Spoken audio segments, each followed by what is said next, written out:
Bonjour et bienvenue sur cette chaîne. Je suis Blandine Toussi. Si tu me suis pour la première fois, abonne-toi et laisse un commentaire et partage cette vidéo. Dans cette vidéo aujourd'hui, je vais te parler de mes débuts en entrepreneuriat, de la toute première entreprise que j'ai voulu créer après le générique.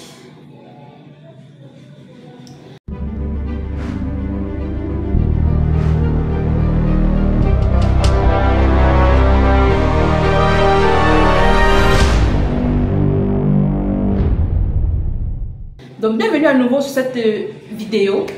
Aujourd'hui je vais te parler de la toute première entreprise que j'ai voulu créer. Et je vais t'expliquer les raisons qui m'ont poussé à ne pas aller jusqu'à la fin. Donc c'était en 2017. J'avais fait plusieurs stages, j'avais fait des entreprises et qu'après c'est terminé parce qu'ils ne m'ont pas payé, alors j'ai dû partir.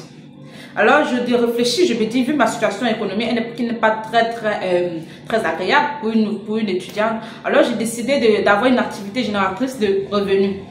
Alors avec l'emploi de temps à l'université qui était assez flexible parce que j'étais à l'université de Douala, et je me suis dit, qu'est-ce que je peux faire pour occuper les temps creuses?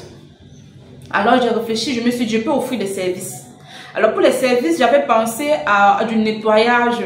C'est-à-dire proposer des services de nettoyage ou bien de ménagère dans les domiciles. C'était peut-être du travail à temps partiel. C'est-à-dire je peux venir 3 fois par semaine, je peux venir lors des événements particuliers et aider la famille là, à faire quelque chose et après je serai rémunérée.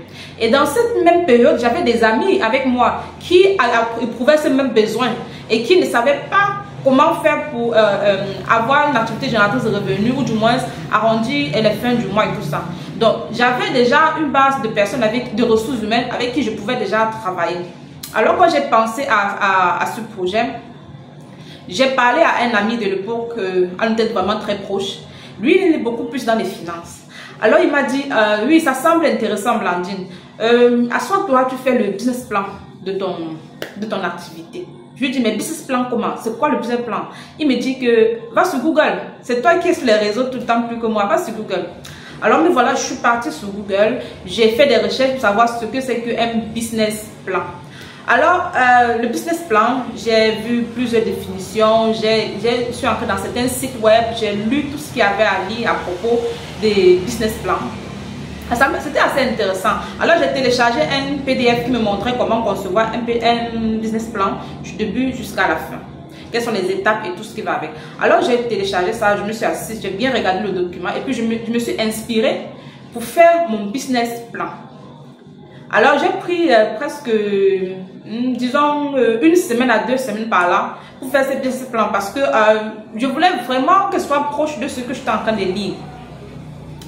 J'ai détaillé à l'intérieur tout ce qu'il faut. Et puis, personnellement, dans ma tête, j'avais à peu près, je dirais entre guillemets, un plan de déploiement, comment tout ça devait se passer. Mais coucher sur du papier, c'était un peu plus difficile pour moi. Alors, j'ai fait ce que j'avais à faire. 2 semaines plus tard, je crois que c'était en décembre 2017. Je suis repartie vers cet ami et puis je lui ai dit, voici le business plan. Il a lu, il me dit qu'à 2 jours plus tard, que bon, oui, c'est intéressant. Enfin, il m'a posé un tas de questions à propos. Et puis, les questions qu'il m'a posées m'ont fait commencer à douter. Je me suis dit, ok, peut-être la raison, peut-être, bref, il y a des questions qui sont revenues, qui ont commencé à me faire douter.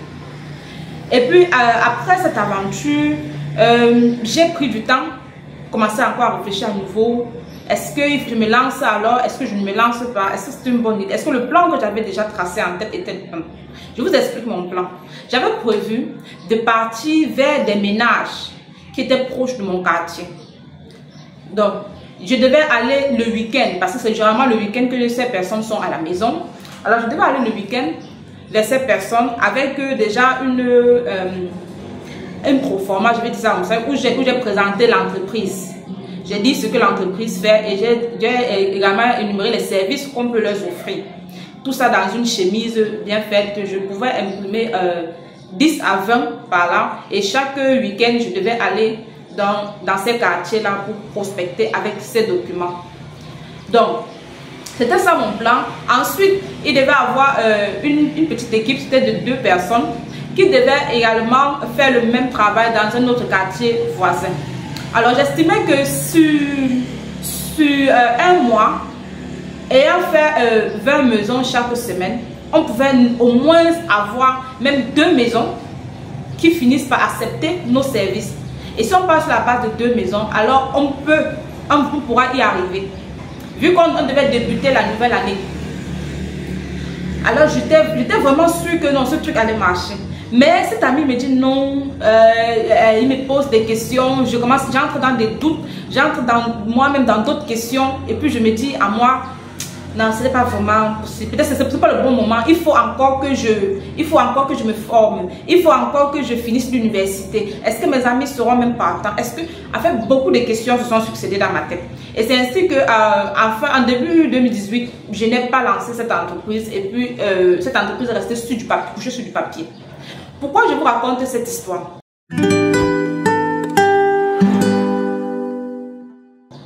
C'est parce que en fouillant mes mails il y a quelques jours, je suis tombée sur certains anciens mails, y compris ces mails-là où j'avais envoyé mon document à cet ami, et j'ai relu encore ces mails. Alors, je me suis dit, non, quand tu as une idée dans la tête, il vaut mieux te lancer.